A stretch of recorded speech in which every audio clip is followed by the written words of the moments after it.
Graduation ceremonies might be canceled, but I'm going to show you how I use some things from around the house to celebrate our graduates. Everything from making our own cap and gown to a diploma and even some awards to celebrate. First, I just got some construction paper like I have here, some tape and scissors, and I was able to make my own cap for the graduate. So you'll see here I just cut it into a square, diamond-shaped square. And then on the underside here, I cut some strips from the leftover construction paper. And then I simply just scotch taped it underneath here. I put a little hole in the middle so you can see that I put my ribbon right through it.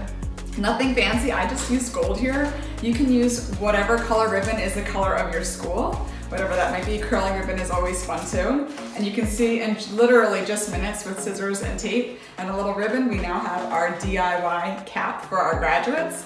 The next thing I did was just print off the computer a diploma. So it's easy enough to do. You can just print whatever you want to say on that diploma. And then with some other paper and tape, I'll show you that here I made some awards.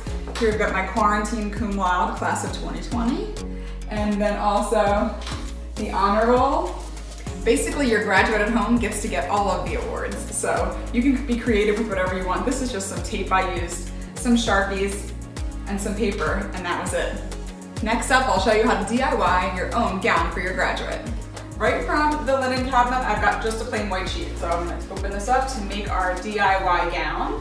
And you'll see in just minutes, we can celebrate our graduate. There we go, just like this. Now to dress up this white sheet, we're gonna use a ribbon in school colors.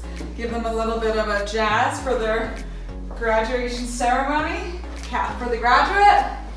Let's see, I'm so proud of you. And before you know it, we're celebrating.